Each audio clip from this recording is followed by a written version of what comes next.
These are the real cases of America's most wanted criminals. David Daniel Boone. As the head of the Texas branch of the Aryan Brotherhood, David Daniel Boone is a white supremacist terrorist who has carried out racially motivated murders and uses the neo-Nazi organization to smuggle methamphetamines and firearms over the border from Mexico. Raymond Campbell. As a member of the Bloods gang, Raymond Campbell killed a rival gang member in broad daylight in Baltimore. After shooting the victim repeatedly, Campbell escaped the scene of the crime and used his gang connections to remain undetected to this day. Under his leadership, Baltimore has been nicknamed Murderland, and Campbell controlled the flow of heroin, crack, and meth around the city.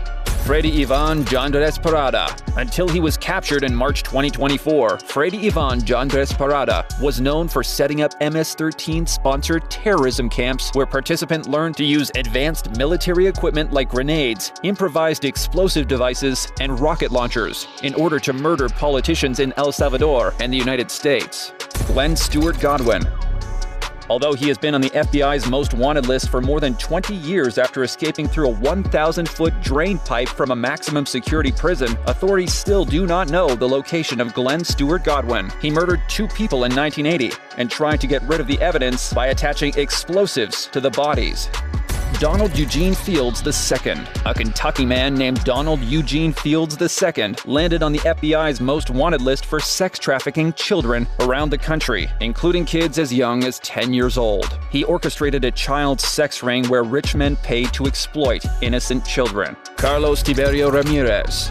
The senior leader of the deadly MS-13 street gang, Carlos Tiberio Ramirez, has been linked to at least 62 violent robberies on American soil. He started a turf war in Lima, Peru, that left 24 sex workers dead and brutally executed 5 men in Long Island. Sean Kendall.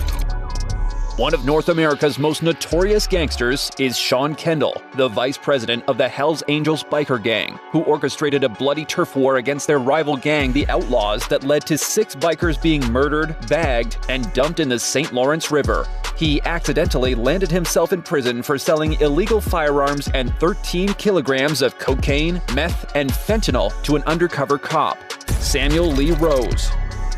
A Washington, D.C. man named Samuel Lee Rose sold thousands of kilos of fentanyl, heroin, cocaine base, and cocaine hydrochloride in the D.C. metro area and laundered all of the proceeds into different shell companies. The FBI is offering a $25,000 reward, but warns that Rose is well connected with local gangs and should only be approached by law enforcement. Omar Alexander Cardenas. A known member of the Californian Pierce Street gang, Omar Alexander Cardenas fired 9 rounds into innocent 46-year-old father Jabali Dumas outside of a barbershop in Los Angeles and jumped the border to Mexico to disappear forever. Authorities allege that the Pierce Street gang was responsible for throwing a hand grenade into a rival gang's house party, killing several and wounding dozens. William Blackledge. A long-standing member of the violent biker gang Hells Angels, William Blackledge got away with smuggling billions of dollars of cocaine between Canada and the United States. Considered the Canadian Pablo Escobar, he got extensive plastic surgery, so he is no longer recognizable, and many believe he is living large on a yacht somewhere. Darnell Murder Brim. The Crip gang member who was implicated in the murder of Tupac, Darnell Murder Brim, was finally sentenced to 35 years in prison for selling crack and racketeering. Prosecutors could not prove he pulled the trigger on Tupac, so they booked him with lesser charges and hoped to put him away for life. Colin Posey.